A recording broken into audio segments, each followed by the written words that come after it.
Hiya! Honest Discussioner here. Let the Pwnage begin. Hey everybody.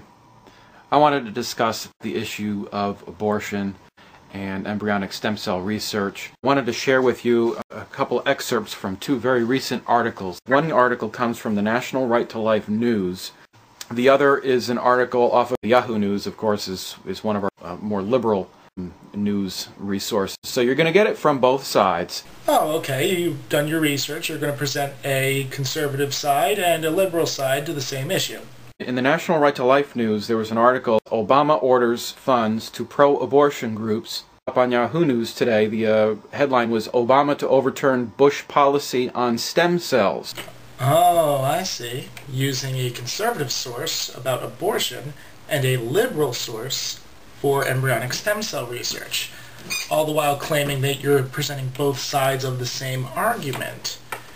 So you're going to, either on purpose or through your own ignorance, try to blur the line between stem cells and abortion, trying to make them the same when they're really not at all. Obama overturned the so-called Mexico City policy. Under the policy, private organizations that performed or promoted abortion overseas were not eligible to receive funds under the U.S. Foreign Aid for Population Assistance or family planning programs. So why don't you tell me what the head lobbyist for the organization that wrote this paper thinks about that? Quote, when he was campaigning last fall, Obama told the American people that he would support policies to reduce abortions. But by issuing this order, he effectively guaranteed more abortions. Repealing the policy actually does not put any money towards abortions at all. It does give money towards groups that perform abortions, but that money is not allowed to be used on the abortions themselves. It actually goes towards contraceptives and sexual education, thereby decreasing the number of unwanted pregnancies, thereby decreasing the number of abortions. So Obama is sticking true to his word. Quote, President Obama's order will put hundreds of millions of taxpayer dollars into the hands of organizations that aggressively promote abortion as a population control tool. This is not what you see when you walk into Planned Parenthood. They're not sitting there waiting to suck it out of you. What they're doing is educating you, handing out condoms, preventing the pregnancies from happening in the first place.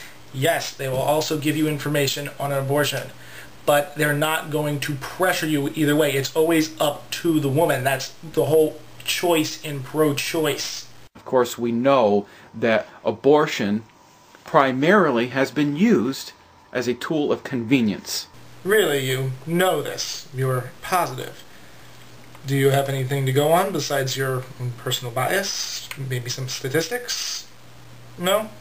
Well, I mean, you didn't actually cite your articles in your video. There's no links in the sidebar or anything like that. Although I'm actually going to cite your articles in the sidebar, and I'm also going to cite these statistics that I'm about to give you, that 75% of women, when asked about their reasoning for getting an abortion, cited their responsibility towards other individuals. 75% also said that they could not afford that child.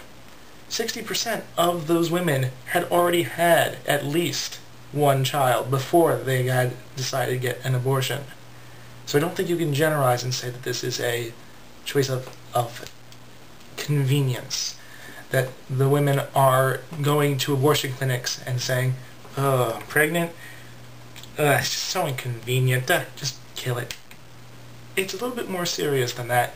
And I think you're trying to oversimplify this issue and make it seem as though people are doing things for completely selfish reasons, when in reality, a lot of times they're doing it so that they can actually take care of the family they already have.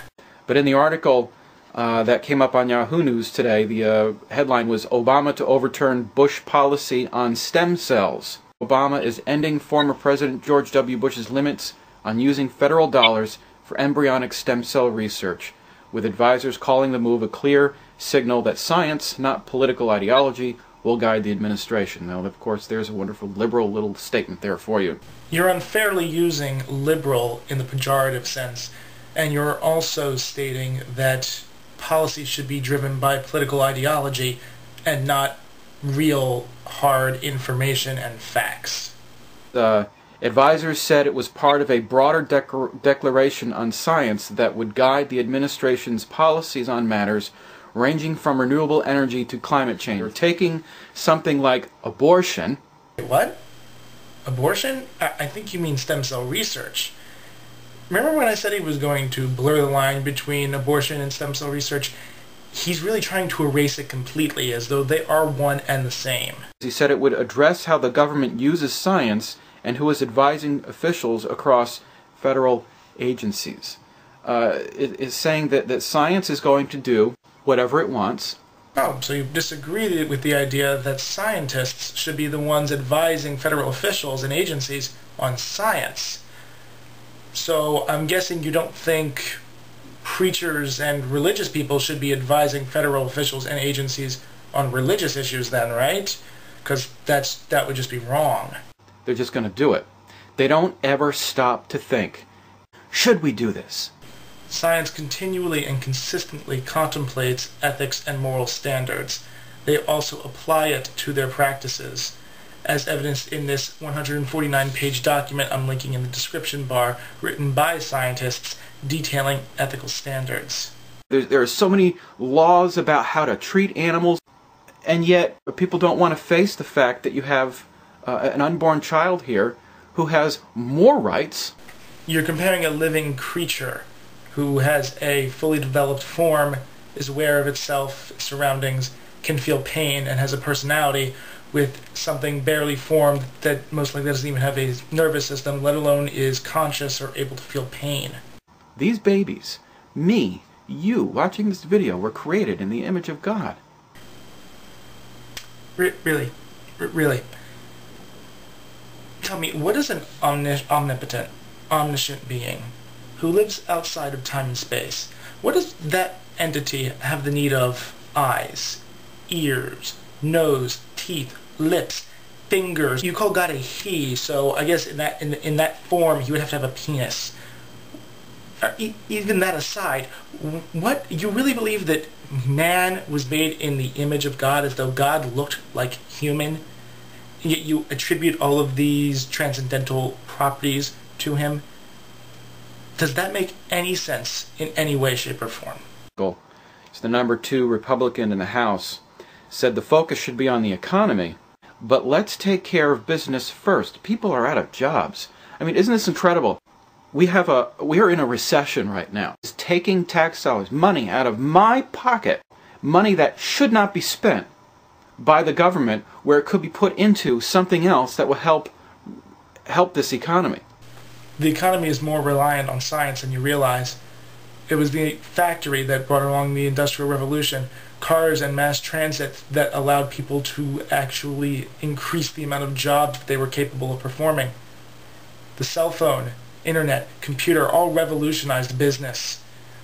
But now, for the first time in a long time, scientists are leaving America, taking with them their patents, their jobs, all of their research. The cutting edge of science is leaving America. Life begins at conception. Where's your proof of that, unless you're just talking about regular cells, and you don't care if they die? What you're really talking about is humanity. And humanity, I don't believe, starts at conception, and I don't think you can really show that it does. That mother that's carrying that child does not belong to her. It has been entrusted to her by God. We live in a secular society, and you cannot base laws off of your religious convictions. So let's summarize the bad parts of your arguments.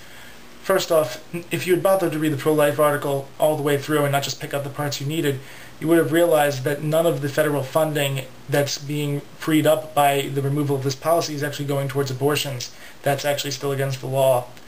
It's only going to be going towards things like contraceptives, things that actually prevent unwanted pregnancies and thereby abortions. Embryonic stem cell research does not promote abortions because there's already too many embryos from fertility clinics from women that wanted babies, but she got knocked up with 40 of them and she can't have them all. So with your Christian morality, please tell me, are you going to hand one of those embryos to a scientist, or are you going to throw it away? Because those are the only two options. Thirdly, you've given pretty much no statistics and no evidence to back up any of your claim beyond the opinions of relatively biased people, and you've mischaracterized, misrepresented, and demonized many of the individuals of which you are opposed, in most of which completely unfair ways. That's about it. Have a nice day. Honest Discussioner, out.